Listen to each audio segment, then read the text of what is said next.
Hello, today we're going to look at 1701 South Warren Street. It's a two-bedroom house that's also got two in-law units attached into kind of an interesting compound that occupies the whole city block. We're going to look into it pretty in-depth, interesting property. I think it's going to be a bit of a maintenance drag. We'll take a look at that. Hello and welcome to the Lucrative Landlord. This is a casual and unrehearsed evaluation of real estate investment property. No representation to buy or sell any property is being made. This evaluation is for educational purposes. No bids are offered and all numbers are estimates. To receive weekly updates and property evaluations, please visit and subscribe at lucrativelandlord.com. Hello, today we're looking at a two-bedroom, one-bath house in the Flats area, kind of west of, by a few blocks of Ace Hardware. Normally I don't do single-family houses, but this one's kind of got a little bit of surprise with two in-law units in the back. Here's the property up front. And you can see here where they've converted a garage into one unit, and then also back over here in this back corner there's a two-story unit that needs some love, but this is kind of a triplex compound or whatnot. As you can see, this property occupies the entire block. There's quite a bit of yard area to upkeep, and then there's this little wrought iron rock fence that goes all the way around it. So again, this is the main two-bedroom house. There's some storage in here. I'm told that these are some sort of bunkhouse for miners at some point. And then this is a two-story single-family single-bedroom cottage. It's actually it's cut up into two bedrooms. You got to walk through one, so we call it a 1+. Works out great for somebody that maybe needs a nursery or an office or something like that. But generally, people don't want to walk through another person's bedroom to get into their bedroom. And then over here, the garage, I guess they had some problems getting in and out of this garage, and so they decided to convert it into a residence. Pretty well, nicely done. From another angle, lots of sidewalk, and the sidewalk's in poor shape, and then a lot of yard to take care of in this property. Again, here's the sidewalk, not great, and there's a lot of it. It's in need of quite a bit of repair. Here's inside the main house. This is looking from the dining room across the kitchen towards the back porch entrance door area. We are in one of the bedrooms. The wood floor shows a little better on these photos than it did in real life. Not bad, but it does definitely need some work, and the house shows some age. So now I'm standing in the kitchen, looking into the dining room area. Kind of a decent layout, nice little house. A lot of these electric baseboard heaters, and then in the kitchen there was a proper natural gas heater. Showing its age, both the electric heaters and the natural gas heater in the kitchen. There it is. Bathroom's pretty dated but functional. Everything seemed to be kind of working order and well maintained or whatnot. So dated but cute. Here's in one of the bedrooms. I liked this. The windows, there's a lot of windows in this spot. It's kind of weird that they put them right up against the corners or whatever. I would have put them in a little, offset them by 18 inches or a foot or something. But all the windows are, way above the wall. So you can put your bed and furniture anywhere. Meanwhile, you can still look out the windows, get the natural light that comes in, but the window doesn't, kind of dictate where all the furniture goes. It's kind of a nice little layout as a result.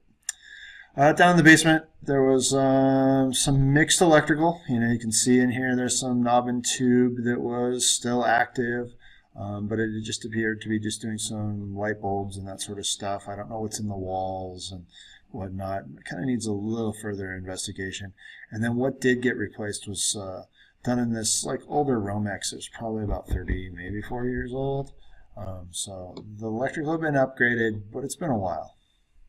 A lot of old cast pipe going along in here, and there's some updates where the cast had failed and they had repaired it with some PVC and that sort of thing. So property doesn't need the house doesn't need a complete overhaul or anything, but there's some maintenance that's going to come down the line as these things start to fail.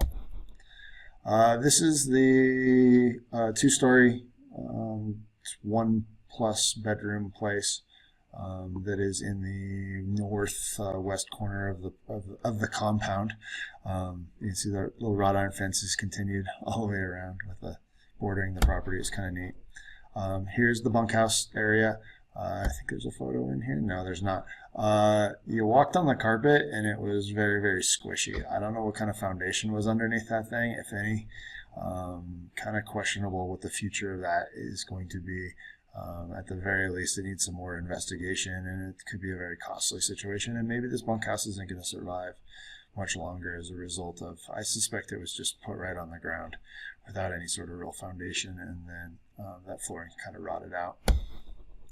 We're inside the house. Older electrical. You got a weird meter coming in. Not often that you see the main service come right out on some bare wires, and the bare wire, not bare wires, but the just not in conduit as it needs to be. And then those wires just being some cloth twisted pair running into a sub panel box. Not a lot of girth to those wires either. Definitely in need of an upgrade.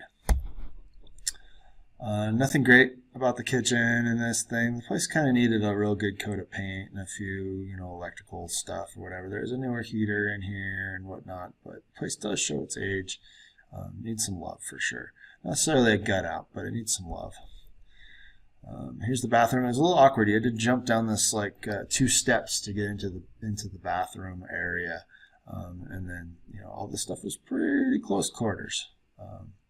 And like I said, there's some stuff is going to definitely need some maintenance through time on this. This one's going to cost quite a bit to keep upgrading. Here's what I was talking about. Behind me is the stairs you walk to get upstairs. It's a 2-bedroom, but you got to go through 1 bedroom to get to the other bedroom. Kind of an interesting way they made this closet. I like it. Some of the electrical looked like it had been upgraded. It's kind of a surface mount conduit and that sort of thing. I don't know if the carpet is green because something's growing on it, if that was the color it started at, but yeah, the carpet's got to go. Here's my big concern in this property is the basement had a lot of moisture-induced foundation rot. You don't see this terribly often. It's either caused by a lot of water coming in, which there's no evidence of at the time. It's been fairly wet at the time of this investigation. Or the concrete was just not mixed properly and it was lacking enough cement or something in it. But as you can see, it's just kind of all flaking off everywhere. Oops. So we can get in there closer. Right, so you can see where there's this little shelf that was put here 80 years ago or whatever, and then all the concrete just keeps flaking off and whatnot, and then collecting on this. Same thing, this whole wall has just been flaking off, and it's kind of partially buried the hot water heater, which is in need of replacement anyway. But you can kind of get an idea of what's going on here. And that's not going to stop, and I don't know what to do about it.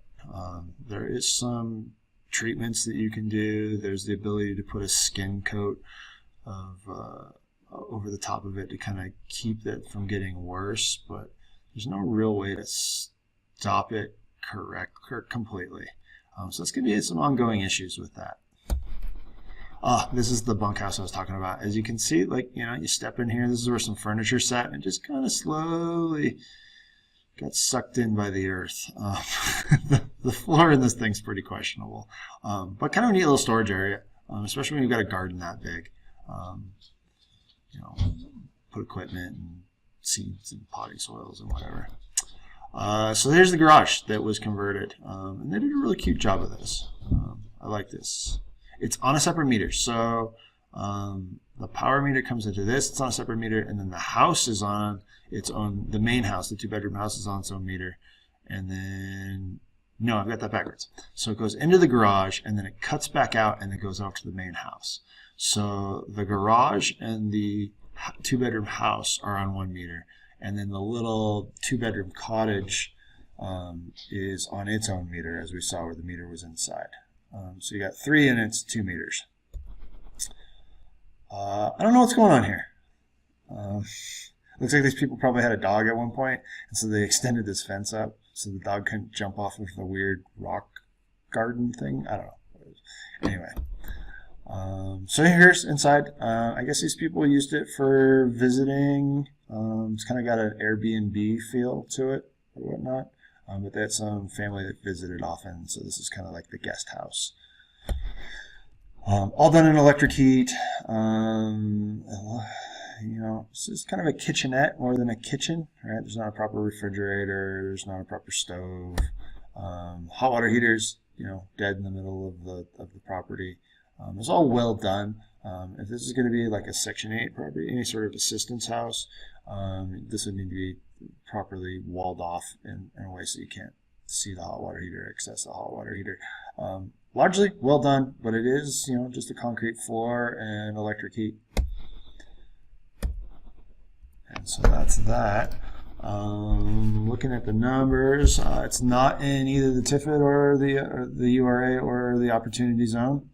They are asking $175, kind of a lot for a property that's in mixed condition. You've got the garage house is in excellent remodel. The 2-bedroom house needs a little bit of love here and there, and the 2-bedroom little in-law unit needs a lot of work.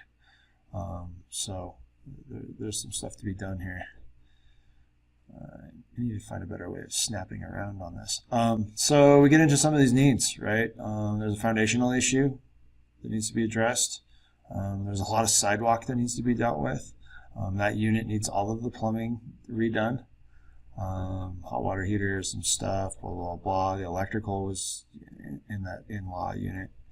It needs quite a bit of help. There were some older windows throughout the property. And you had to deal with some flooring. The carpet was in terrible shape. There were some heaters that need to be upgrading in the main house.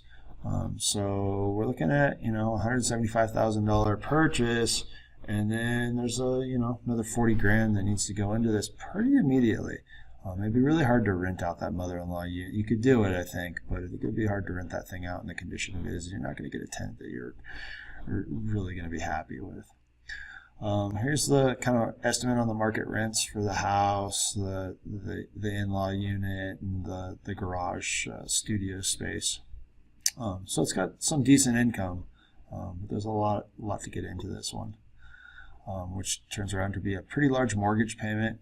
Taxes were a little funky on this one because it's this weird compound. Two things are going to happen. One, the assessment was a lot lower than the purchase price, and so the tax is going to go up quite a bit when there's a purchase. And then there's going to be some building permits pulled for some of this work, as far as like the upgrading of the electrical or whatever. So I don't think somebody's going to escape the eye of the tax man on this one. And there we go. Not looking good as an investment overall. You're going to have a real high cost in water. You're going to have a really high cost in maintaining all those yards. There's quite a bit of stuff to do, and it's a really large lot with not a lot of square footage for the units, so the rents aren't very high.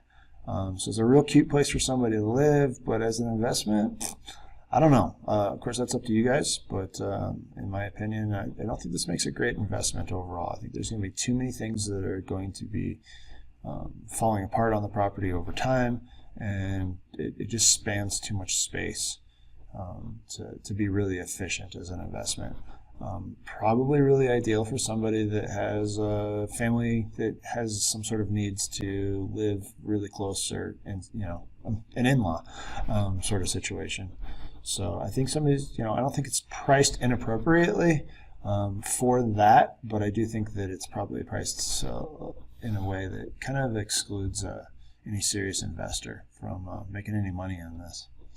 I think that's it. Again, if you have any questions, email me, Robert at the Lucrative Landlord, and please subscribe. Thanks.